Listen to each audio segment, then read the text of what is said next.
안녕하세요. 오늘은 12월 24일 아침 미사죠. 루카복음 1장 67절에서 79절의 말씀입니다. 오늘 밤 성야의 모든 성당에서는 성탄 밤미사, 다시 말하면 예수 성탄 성야미사에 봉헌하는데, 바로 오늘 화요일 아침 성탄 직전에 대림의 마지막 미사죠. 오늘 아침 미사의 제목을 저는 축복이라고 말씀드리고 싶어요. 오늘 복음에서 요한의 아버지 지가리야는 성령으로 가득 차서 이렇게 예언을 하죠. 주 이스라엘의 하느님께서는 찬미 받으소서. 그분께서는 당신 백성을 찾아와 속량하시고 당신족 집안 다윗 집안에서 우리를 위하여 힘센 구원자를 일으키셨습니다.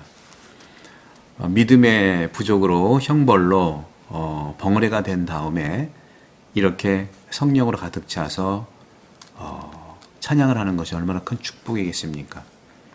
주 이스라엘의 하느님께서는 찬미 받으소서 하고 찬송을 부르죠. 이것을 우리는 축복, 베네딕투스라고 라틴말로 말을 하죠. 바로 이 베네딕투스로 불리는 이 지가리야의 노래는 사제 수도자들이 항상 매일 기도, 성모일도에서 하는 기도이죠. 아침에 드리는 기도입니다. 저녁 때는 마리아의 노래를 드리고 있죠. 성모 찬송. 그런 점에서 이 마리아의 노래 마그니피캇과 유사한 작곡이고 또 찬미가잖아요. 하지만 내용은 좀 달라요. 하느님의 어머니께서는 하느님께서 당신을 위해서 행하신 모든 일에 감사를 드리죠. 야훼의 하느님의 제사장, 보통 사제죠. 제사장 지가리야는 이스라엘 백성의 역사를 추적하는 거예요. 마리아는 온 인류의 하느님께 모든 일에 감사드리지만 지가리야는 이스라엘 백성 역사 안에서 찬미를 드리는 겁니다. 이렇게 지가리야는 궁극적으로 구약의 마지막 제사장이라고 말할 수가 있겠습니다. 이런 새로운 제사장 누구죠? 바로 마리아의 아들 예수 그리스도 아니십니까? 그렇기 때문에 상징적으로 마지막 제사장 구약의 지가리야의 이 찬미, 그래서 주 이스라엘의 하느님 찬미 받으셔서 이렇게 찬미를 드리는 거고, 당신족 다윗 집안에서 힘센 구원자를 일으키셨다. 어제 복음이죠. 어제 대림 사주일의 복음은 베틀레헴에서 태어날 아기에 집중하는 거잖아요. 이스라엘은 이제는 예루살렘이라고 하는 이 정통성에서만 경직이 됐을 때는 더 이상 성경의 새로움을 거듭날 수 없죠. 그래서 예루살렘에 향했던 그 구세주의 그 방향을 이제 베틀레헴으로 향한다는 거. 이제는 베틀레헴으로부터 오는 예수 그리스도를 통해서 새로워진다는 구원의 역사가 쓰여지는 게 성탄이에요. 여러분, 지명이 얼마나 중요합니까? 이 지명의 신앙을 우리는 받아들이고 살아갈 필요가 있겠죠. 그래서 구약의 마지막 예언자, 세례자 요한의 아버지, 그 지가리야는 노년의 아들 앞에서 구원의 역사를 성찰하는 거예요. 하느님께서 우리 백성을 돌아보셨다 하는 이 말로 요약할 수가 있는 거예요. 바로 쭉 지가리야의 노래가 쭉 나오잖아요. 우리 조상에게 자비를 베푸시고 또 이 계약은 조상 아브라함으로부터 온 맹세고 원수들 손에서 구원된 우리가 두려움이 없고 한평생 당신 앞에서 거룩하고 의롭게 당신을 섬기도록 해주시려는 것이다. 아기야, 너는 지극히 높으신 분이 예언자라 불리고 주님을 앞서 그분의 길을 준비하리니 죄를 용서받아 구원됨을 주님의 백성에게 깨우쳐 주려는 것이다. 우리 하느님의 크신 자비로 높은 곳에서 별이 우리를 찾아오시어 어둠과 죽음의 그늘에 앉아있는 이들을 비추시고 그 발을 평화의 길로 이끌어 주실 것이다. 이 지가리야의 노래. 사실 종교에 대한 사람들의 이중적 태도는 이 노래에서 분명히 나타나요. 지가리야 노래에서. 이교 체계와 비그리스도교의 이 종교는 그분께 나아가기를 원한다는 사실을 아주 독특하고 특별하게 말하고 있는 겁니다. 그런 점에서 이스라엘 역사에서는요, 그 반대의 일이 일어났다는 것이고요. 바벨탑 이미지도 반영된 거죠. 하느님은 사람을 찾으시고 그들에게 임하시고 방문하십니다. 구원 역사의 최고의 순간에 지가리야는 이것을 특별한 방식으로 느끼고 기도한 겁니다. 그래서 오늘 복음에서 우리의 원수들로부터 구원된 우리가 두려움 없다고 하는 거예요. 여러분들, 우리 원수들로부터 구원되는 예수 그리스도의 탄생, 바로 세례자 요한이 준비한다는 것이고 그걸 지가리야가 참여하고 있는 겁니다.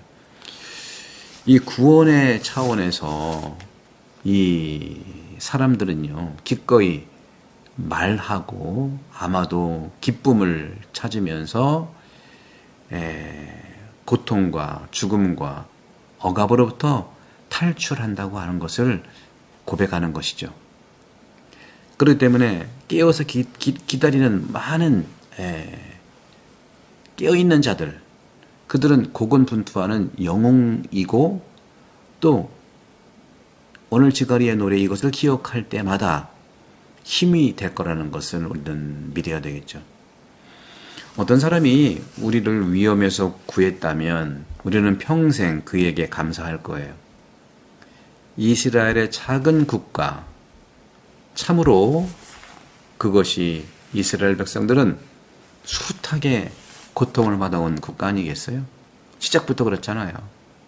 구약의 이러한 파라오의 이집트에서부터, 그리고 다른 편은 아시리아, 바빌로니아, 또 심지어는 예수 시대는 로마 제국, 이러한 점령의 위협 속에서 살았습니다. 하지만 그럼에도 불구하고 살아남았다는 것이죠. 유대인들이 그들의 이러한 역사를 되돌아볼 때 지금 팔레스타인에서 그렇게 하면 안 되는 거죠. 지금 역전이 돼 있어요. 반대로 살아가고 있는 거예요.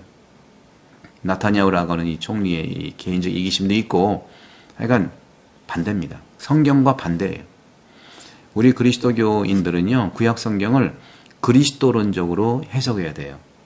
그리스도로 구약을 읽지 않으면 유대교 경전이지 그리스도교, 천주교 경전이 아니에요. 여러분들 잘 보셔야 됩니다. 오늘날 우리나라가 많이 성경 공부를 많이 하고 있는데 그리스도의 눈으로 구약을 읽어내지 않는 한 우리는 유대교 신자지 천주교 신자가 아니라는 말씀을 분명히 드립니다. 그렇게 우리는 그리스도교 경전이 그런 차원에서 구약과 신약인 거예요. 따라서 그들에게는 단 하나의 설명이 정말 필요한 거죠. 그리스도라는 거. 그래서 이스라엘 백성들을 보호하고 적의 손에서 그들을 해방시키는 누군가가 있는데 그분이 바로 아브라함의 하느님, 이삭의 하느님, 야곱의 하느님, 하늘과 땅의 창조주, 그분께서 택하신 우리라는 거죠. 우리도 그런 점에서 우리의 삶의 행로를 되돌아보면 비슷한 발견을 할 수가 있는 것입니다. 그러면서 지가리야의 노래에서 이렇게 나와요. 두려움 없이 한평생 당신 앞에서 거룩하고 의롭게 당신을 섬기도록 해 주시려는 것이다. 두려움 없이 우리가 그분을 섬기십시다. 유럽에 가보면 로마네스크 양식의 그런 교회가 성당이 있죠. 그리고 또 고딕 양식의 교회가 있어요. 두 개의 특징적인 거죠. 로마네스크, 고딕. 근데 이 교회에서 안에는요, 제단 위에 돔이 이렇게 있어요. 이렇게 돔. 랍시데라고 하죠. 뒤에서 이렇게. 그래서 구세주께서는 자신의 권세를 상징하는 휘장을 지닌 그러한 모습을 모방해서 로마 황제로 표현되는 것을 많이 볼 수가 있어요. 오늘날 우리에게 이러한 형상이 승리의 상징으로 여겨지고 하느님의 어린 양의 이런 겸손한 사람에게는 적합지 않아 보이죠. 하지만 그것은 수세기에 걸쳐서 보존되어 온 형상입니다. 바로 이것은 그리스도교인들이 로마에 가면 까타콤베가 있잖아요. 까타콤베 무덤 교회고 무덤 장소죠. 까타콤베를 떠났을 때 그리스도교인들의 까타콤베를 떠나는 것은 밖에 끝냈을 때죠. 그래서 밀라노 칙령 313년에 콘스탄틴 대제에 의해서 밀라노 칙령이 발표되고 그럼으로써 교회에는 기도와 전례의 자유가 최종적으로 양보됐죠. 그리고 그 이후에 최초의 그리스도교 건물이 이미 나타나기 시작했는데 그들의 주요 박해자들이었던 로마 황제들은 스스로 세례를 받도록 허락했습니다. 황제의 왕좌에 앉으신 그리스도의 형상은 다음과 같이 말하고 있어요. 여기에는 자신의 힘으로 새로운 신앙을 무너뜨릴 수 있다고 믿는 자들이 앉아 있습니다. 이처럼 세상을 다스리는 이들이 그들이 아니라는 겁니다. 오직 예수 그리스도, 우리 왕이신 그리스도께서 그들의 권세로 십자가에 못 박히셨는데 이제는 우리가 더 이상 세상 어느 누구도 두려워할 필요가 없다고 하는 거예요. 사실 모든 전능하신 하느님, 그리스도를 판토크라토르죠. 판토크라토르. 전능자, 이제는 예수 그리스도께서는 묵시록에서도 그렇고요. 모든 이콘의 전능하신 예수 그리스도 판토크라토르의 표현에 손에 달려있다 하는 거죠. 그렇기 때문에 우리의 운명도 이 세상의 권세자에게 달려있지 않고 오직 그분께 우리의 왕이신 그리스도께만 달려있다고 고백하는 것입니다. 두려움 없이 우리 그분을 섬기도록 하시고 또 우리의 적들로부터 주님께서는 분명히 구원하신다는 것이고 바로 그것이 스가랴가 이스라엘의 하느님께 찬미를 드린 것처럼 우리도 한국이면 한국, 태안이면 태안, 온 세계면 온 세계 이런 고백으로 성탄의 준비를 잘 하시고 축복을 드리겠습니다. 바로 이제는 이스라엘의 예루살렘에서 온 것이 아니라 베들레헴에서 온 새로운 이 세상의 비전, 우리의 왕이신 전능하신 판토크라토르 예수님, 하느님의 아들 예수님, 왕 예수님의 손에 달려있다는 것을 믿으시고 두려움 없이 앞으로 전진하시고 믿음 생활에 축복 가득히 받으시기 바랍니다. 성부와 성자와 성령께서는 여러분 모두 강복합니다. 메리 크리스마스, 해피 뉴 이어. 여러분들 가정에 주님의 축복이 가득하기를 축복합니다.